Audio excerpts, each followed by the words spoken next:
ආයිබෝන් කියලා පිළිගන්නවා අදත් අපේ යාළුවෝ ඔක්කොම mrxlife YouTube channel එකට. හැමදාමත් වගේ සෞඛ්‍ය ලෙඩ රෝග ඒවට තියෙන පිළියම් වර්ග, ඒ වගේම තමයි බෙහෙත් වර්ග, ටෙස්ට් වර්ග වගේ ගොඩක් දේවල් ගැන කතා කරන අපි අදත් ඉදවලට වැදගත් වෙන මාතෘකාවක් ගැන කතා කරන්න. අද අපි කතා කරන්න යන්නේ ෆීමේල් කොන්ඩම්. එහෙම නැත්නම් කාන්තා උපත් පාලන කොපු ගැන.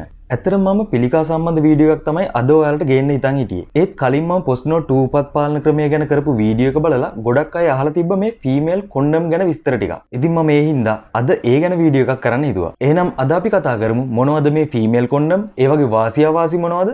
කොහොමද මේවා පාවිච්චි කරන්නේ වගේ විස්තර ගොඩක්. ඉතින් වැඩි කතා නැතුව අපි යමු වීඩියෝ එකට ෆීමේල් කොන්ඩම් ගැන කතා කරන්න. ඒ වගේම තමයි අපිව තාමත් subscribe කරලා නැති යාළුවෝ පල්ලෙහා තියෙන රතු පාට subscribe button එක click කරලා ඊට එහා පැත්තේ තියෙන bell icon එකත් click කරලා අපේ channel එකත් එක්ක එකතු වෙන්න අමතක කරන්න එපා.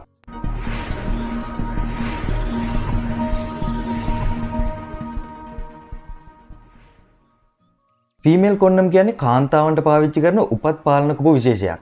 ඒ වගේම මේ උපත් පාලන කොපු වලින් ඔයාලට ලිංගිකව සම්ප්‍රේෂණය වෙන රෝග වලින් බොහෝ දුරට වැළකීලා ඉන්න පුළුවන්. මේ කොන්ඩම් සාමාන්‍ය පිරිමි අය පාවිච්චි කරන කොන්ඩම් වගේම තමයි. ඒත් පොඩි වෙනස්කම් කිහිපයක් තියෙනවා. ඒ තමයි මේ ෆීමේල් කොන්ඩම් වල ටිකක් ඝනකම් වලලු දෙකක් තියෙනවා අපිට බලා ගන්න පුළුවන්. ඒකෙන් එක වලල්ලක් ටිකක් ඝනකම් ඒ වගේම අනිත් වලල්ල ඊට වඩා ටිකක් විතර තුනි. ඉතින් මේක තමයි සාමාන්‍ය හැඩය මේ උපත් පාලන කොපු වල. මේ උපත් පාලන කොපුවක ප්‍රධාන කෙළවරවල් දෙකක් තියෙනවා. එක පැත්තක් යෝනි මාර්ගයේ ඇතුළට පිහිටන පැත්ත. අනිත් පැත්ත තමයි යෝනි මාර්ගයෙන් පිටතට පිහිටන පැත්ත. ඔයාලට මේක හරියටම අඳුර ගන්න ලේසි ක්‍රම දෙකක් තියෙනවා. පළවෙනි ක්‍රමය තමයි මේ උපත් පාලන කොපුවක යෝනි මාර්ගයේ ඇතුළට අපි දාන්න ඕන පැත්ත සංවෘතයි. ඒ කියන්නේ ඒ පැත්ත සම්පූර්ණයෙන්ම වැහිලා තියෙන්නේ. ඒ වගේම අනිත් පැත්ත විවෘතයි. අන්න ඒ පැත්ත තමයි යෝනි මාර්ගයෙන් එළියට එන්න ඕනේ. ඊළඟට දෙවෙනි එක තමයි මම ඔයාලට කිව්වා මේකේ වලලු දෙකක් තියෙනවා කියලා. ඒකෙන් එක වලල්ලක් ටිකක් ඝනකම්. අනික ඊට වඩා තුනී කියලාත් මම ඔයාලට කිව්වා මතක ඇති. අන්න ඒ ඝනකම් වලල්ල තියෙන පැත්ත යෝනි මාර්ගයේ ඇතුළටත් ටිකක් ඝනකමින් අඩු වලල්ල යෝනි මාර්ගයෙන් පිටතටත් එන විදිහට ඔයාලට මේ කාන්තා උපත් පාලන කොපු පාවිච්චි කරන්නත් පුළුවන්. ඉතින් ඔයාලට ওই ක්‍රම දෙකෙන් ඔයාලා කැමති ක්‍රමයකට මේ ෆීමේල් කොන්ඩම් වල හරි පැත්ත බලා ගන්න පුළුවන්. කොහොම කළත් ඔයාලට එන්නේ එකම ප්‍රතිඵලය තමයි. එහෙනම් දැන් අපි කතා කරමු මේ ෆීමේල් කොන්ඩම් ඔයාලා පාවිච්චි කරනවා නම් අනිවාර්යයෙන්ම දැනගෙන ඉන්න ඕන විශේෂ කරුණු කිහිපයක් ගැන. පළවෙනි එක තමයි ඔයාලා ලිංගිකව එකතු වෙන්න පටන් ගන්න මොහොතේ ඉඳන් අවසානය වෙනකල්ම මේ උපත් පාලන කොපුව පාවිච්චි කරන්න ඕනේ. ඔයාලා එහෙම හරියට පාවිච්චි කළේ නැත්නම් මේකේ සිද්ධ වෙන උපත් පාලන ක්‍රියාවලිය හරියටම සිද්ධ වෙන්නේ නැති වෙන්න පුළුවන්.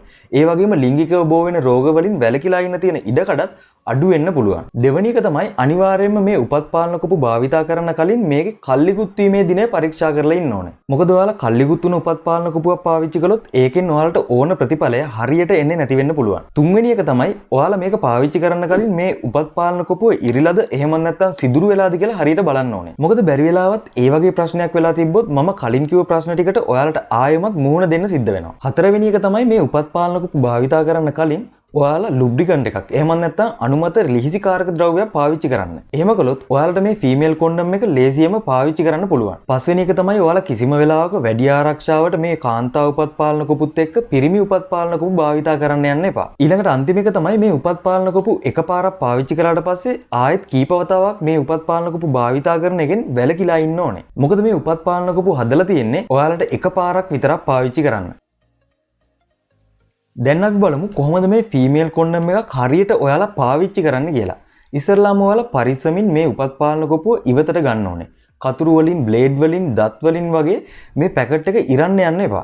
එහෙම වුණොත් මේ උපත් පාලන කොපුව සිදුරු වෙන්න පුළුවන්. ඊට පස්සේ මේ කොන්ඩම් එකේ ඝනකම් වලල්ල තියෙන පැත්ත එහෙමත් නැත්නම් සංවෘත පැත්ත ඔයාලා හොයාගෙන අන්න ඒ පැත්ත යෝනි මාර්ගයේ ඇතුළට හිටින විදිහට කොන්ඩම් එක මේ ෆොටෝස් වල පේන විදිහට ඔයාලා යෝනි මාර්ගයට ඇතුල් කරන්න ඕනේ. අපි දැන් කතා කරමු මේ ෆීමේල් කොන්ඩම් වල තියෙන විශේෂකම් කිහිපයක්. මේ ෆීමේල් කොන්ඩම් හදලා තියෙන්නේ නයිට්‍රයිල් වලින්. ඒ වගේම පිරිමි අය පාවිච්චි කරන උපත් පාලන කොපු හදලා තියෙන්නේ ලේටෙක්ස් වලින්. ඉතින් සමහර අයට මේ පිරිමි උපත් පාලන කොපු භාවිතා කරාම ලේටෙක්ස් නිසා ආසාත්මිකතා එහෙම නැත්නම් ඇලර්ජිස් එන්න පුළුවන්. ඒත් මේ ෆීමේල් කොන්ඩම් හදලා තියෙන නයිට්‍රයිල් වලින් නිසා ඒ වගේ ඇලර්ජිස් එන්න තියෙන ඉඩකඩ ගොඩක් අඩුයි. ඒ හින්දා ඇලර්ජික් එකයි කියලා බයෙන් ඉන්න අයට මේ උපත් පාලන කොපු වර්ගයේ බය නැතුව පාවිච්චි කරන්න පුළුවන්. ඒ වගේම තමයි පිරිමි උපත් පාලන කොපු වලට වඩා මේ කාන්තා උපත් පාලන කොපු වලින් ලැබෙන තෘප්තිය තරමක් වැඩි. ඒකට හේතුව තමයි කාන්තා යෝනි මාර්ගය ඇතුලේ තියෙන ඝනකම් වලල්ල හින්දාත් යෝනි මාර්ගෙන් පිටත තියෙන ටිකක් ඝනකමින් අඩු වලල්ල හින්දාත් යෝනි මාර්ගයේ තියෙන සංවේදී ප්‍රදේශ වලින් කාන්තාවන්ට වැඩි තෘප්තියක් මේ ෆීමේල් කොන්ඩම් වලින් ලැබෙන එක. ඉතින් ඊළඟට මම ඔයාලට කියන්න යන්නේ මේ උපත් පාලන කොපු ගන්න පුළුවන් තැන් කිහිපයක් ගැන. සාමාන්‍යයෙන් ඔයාලට මේ උපත් පාලන කොපු ෆාමසි වලින් සමහර සුපර් මාකට් වලින් වගේම මිඩ්වයිෆ් කෙනුත් ඉල්ල ගන්න පුළුවන්. ඒ වගේම තමයි සාමාන්‍යයෙන් වෙළඳ පොලේ මේ උපත් පාලන කොපු රුපියල් 100ත් 150ත් අතර මිලකට ඔයාලට ගන්න පුළුවන්. ඒ වගේම මේ වගේ මිල ගණන් ඒවා නිෂ්පාදනය කරන ආයතන අනුවත් වෙනස් වෙන්න පුළුවන්.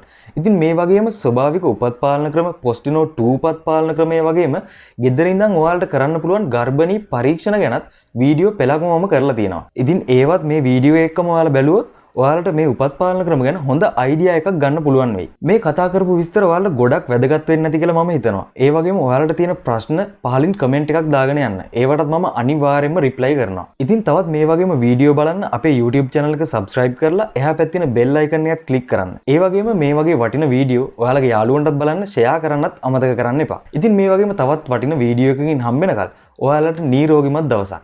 අපි mrxlife